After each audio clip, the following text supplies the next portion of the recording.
High മക്കളെ, നാളത്തെ social സയൻസിന്റെ പരീക്ഷയിൽ നിങ്ങൾ കാണാൻ വേണ്ടി പോകുന്ന പക്ക ഷുവർ ക്വസ്റ്റ്യൻ നിഹാൽ സാർ പറയാൻ വേണ്ടി പോകുന്നത് പഠിച്ചു വെച്ചു നാളെ പരീക്ഷ പോയിക്കോ.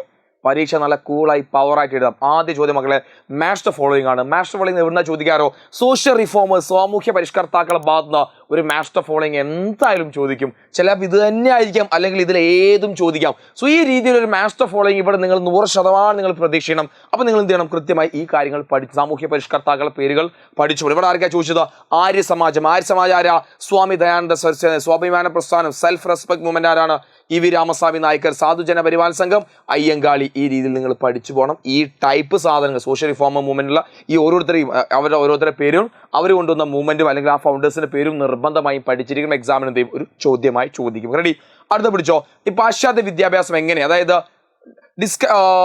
നമ്മുടെ പിന്നെ പാശ്ചാത്യ വിദ്യാഭ്യാസം ഏത് രീതിയിലാണ് ഇന്ത്യയുടെ നാഷണലിസം വളർത്താൻ വേണ്ടി ഹെൽപ്പ് ചെയ്ത്? അതും ഒരു പ്രധാനപ്പെട്ട ചോദ്യമാണ്. അപ്പം നിങ്ങൾ എന്താ അവിടെ കൃത്യം എഴുതി വെക്കേണ്ടത്? പാശ്ചാത്യ വിദ്യാഭ്യാസം നേടിയ ആളുകൾ എന്താണ്? എന്നാൽ ഇംഗ്ലീഷ് വിദ്യാഭ്യാസം നേടിയ ഇന്ത്യക്കാർ ജനാധിപത്യം, സ്വാതന്ത്ര്യം, സമത്വം, തുല്യനീതി, ശാസ്ത്രീയ മനോഭാവം, പൗരാവകാശങ്ങൾ എന്നിവയെക്കുറിച്ച് ബോധവാന്മാരായി. അതിന്റെ അടിസ്ഥാനത്തിൽ അവരെന്തിനു വേണ്ടി ചിന്തിക്കുകയാണ്? ബ്രിട്ടീഷുകാരുടെ ചൂഷണ നയങ്ങൾക്കെതിരെ പോരാടാനും അതുപോലെ ഇന്ത്യയിലെ എല്ലാ ആളുകൾക്കിടയിലും സംസാരിക്കാൻ കഴിയുന്ന ഒരു കോമൺ ലാംഗ്വേജ് ആയിട്ട് എന്ത് മാറാണ്? ഇംഗ്ലീഷ് മാറാണ്. അത് ആരെ സഹായിച്ചിട്ടുണ്ട്? ഇന്ത്യക്കാരെ സഹായിച്ചിട്ടുണ്ട്. ഇന്ത്യക്കാർക്കുള്ള ദേശീയബോധം വളർത്തുന്നതിന് അത് വല്ലാണ്ട് എന്ത് ചെയ്തിട്ടുണ്ട്? ഹെൽപ്പ് ചെയ്തിട്ടുണ്ട്. പഠിച്ചു വെക്കാൻ. റെഡി? ഇനി മക്കളെ അടുത്ത് പിടിച്ചോ. Describe the contribution of Rajaram Mohan Roy in the field of social reform activity. മക്കളെ നാളെ ചോദിച്ചിരിക്കുന്ന നിർബന്ധം. രാജാറാം മോഹൻ റോയുടെ ഭരണപരിഷ്കാരങ്ങൾ നാളത്തെ 8ാം ക്ലാസ്സിന്റെ സോഷ്യൽ സയൻസിന്റെ പരീക്ഷയുടെ ചോദ്യപേപ്പറിൽ 100% ഉണ്ടായിരിക്കും. പഠിച്ചു വെച്ചോ. എന്തൊക്കെയാണ്? നമ്പർ 1, അതേപോലെ he played a crucial role in the abolition of sati. Sati നിർത്തലാക്കുന്നതിൽ വളരെയധികം പങ്കുവഹിച്ച വ്യക്തിയാണ്. സ്റ്റാർട്ടഡ് എന്നാണ് സതി നിർത്തലാക്കുന്നതിൽ മുഖ്യ പങ്കുവഹിച്ചു.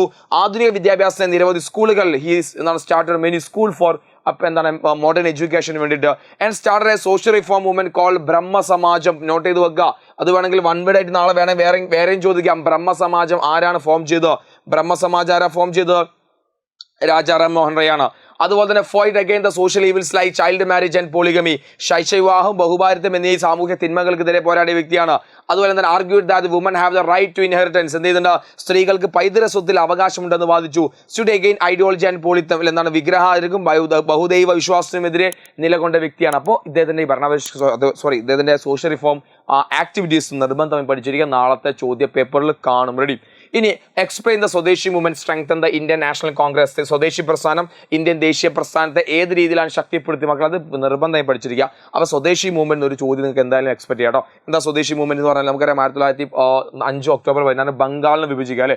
ആ ബംഗാൾ വിഭജനമാണ് എന്തിലേക്ക് നയിക്കുന്നത്? ദ പാർട്ടീഷൻ ഓഫ് ബംഗാൾ എന്തിലേക്ക് ലീഡ് ചെയ്യാണ്? ഈ പറയുന്ന ഒരു സ്വദേശി മൂവ്മെന്റിലേക്ക് എത്തുകയാണ്. എന്താ സ്വദേശി മൂവ്മെന്റ്? നമ്മളെ സ്വയം, അതായത് സ്വന്തം ദേശത്തിന്റെ പ്രൊഡക്റ്റ്, ബ്രിട്ടീഷുകാരുടെ മുഴുവൻ സാധനങ്ങളും പ്രൊപ്പഗേറ്റ് എന്താണ് നമ്മൾ എതിർത്തുകൊണ്ട് ബ്രിട്ടീഷുകാരുടെ മുഴുവൻ സാധനങ്ങളും നമ്മൾ ബോയ്ക്കോട്ട് ചെയ്തുകൊണ്ട് സ്വയം, അതായത് സെൽഫ് റിലയൻസ് എന്ന ആശയത്തിൽ നമ്മുടേതായ സാധനങ്ങൾ ഇന്ത്യയിലെ മെയ്ഡ് ഇൻ ഇന്ത്യതായ പ്രൊഡക്റ്റുകൾ ഉണ്ടാക്കിയിട്ട് അത് ഉപയോഗിച്ചുകൊണ്ട് ഇന്ത്യക്കാർക്കിടയിൽ എന്താണ് ഒരു മൂവ്മെന്റ് നടത്തുന്ന ലക്ഷ്യത്തിന്റെ ഭാഗമായി എന്തൊക്കെയാണ് നമ്മൾ കൊണ്ടുവന്നത്?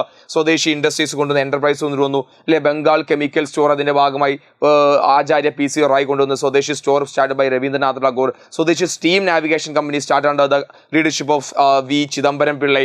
Steel factory establish by the Jamsetji Tata. ഇതൊക്കെ എന്തിന്റെ ഭാഗമായിട്ടാണ്? സ്വദേശി മൂവ്മെന്റ് ഭാഗമായി സ്റ്റാർട്ട് ചെയ്താണ്. അപ്പോൾ സ്വദേശി മൂവ്മെന്റ് എന്ന് പറഞ്ഞാൽ സ്വന്തം ദേശം, എന്റെ ദേശം. ബ്രിട്ടീഷുകാർ ഒരു സാധനം നമ്മൾ ഇനി ഉപയോഗിക്കില്ല, ഇനി എല്ലാം ഉപയോഗിക്കുക എന്റെ ദേശത്തെ നമ്മൾ ഉണ്ടാക്കിയ സാധനങ്ങൾ നമുക്ക് വേണ്ടി നമ്മൾ എന്ത് ചെയ്യാൻ വേണ്ടി പോകണോ?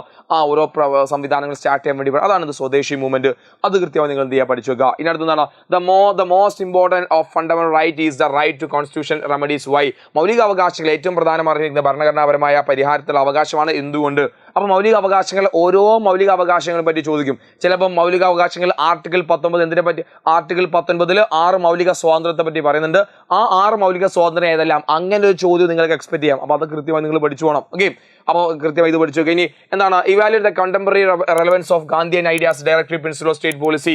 നിർദ്ദേശതത്വങ്ങളെ ഗാന്ധിയൻ ഐഡിയോളജിയുടെ പ്രാധാന്യം പറ്റി ചോദിക്കും. അപ്പോൾ കൃത്യമായി എന്ത് ചെയ്യുക? ഗാന്ധിയൻ ഐഡിയോളജി എന്തൊക്കെയാണ്? ഗാന്ധി പറഞ്ഞ കാര്യം ഗ്രാമപഞ്ചായത്തുകൾ സംഘടിപ്പിക്കുക, അതുപോലെ കുടിൽ വ്യവസായങ്ങൾ പരിപോഷിപ്പിക്കുക, കൃഷി, മൃഗസംരക്ഷണം, ലഹരി പാനീയങ്ങളുടെയും ആരോഗ്യ ഹാനികര മരുന്നുകളുടെയും ഉപയോഗം നിരോധിക്കുക, പട്ടികജാതി പട്ടികവിഭാഗത്തിന് ദുർബല വിഭാഗങ്ങൾക്ക് ഉന്നമനത്തിന് വേണ്ടി പ്രവർത്തിക്കുക. അപ്പോൾ സാമൂഹ്യ നന്മ, ഒരു വെൽഫെയർ സ്റ്റേറ്റ് എങ്ങനെ ആയിരിക്കണം? അതിന് ഏറ്റവും പ്രധാനപ്പെട്ടാണ് ഗാന്ധിയൻ പ്രിൻസിപ്പിൾ. കൃത്യമായി നിങ്ങൾ എന്ത് ചെയ്യുക? പഠിച്ചു വെക്കുക. അതിന് അതുപോലെ തന്നെ what are the fundamental right that listed in the Indian constitution. Indian ഭരണഘടനയിൽ പട്ടികപ്പെടുത്തിയിട്ടുള്ള മൗലിക അവകാശങ്ങൾ എന്തെല്ലാം? ഈ 6 മൗലിക അവകാശം.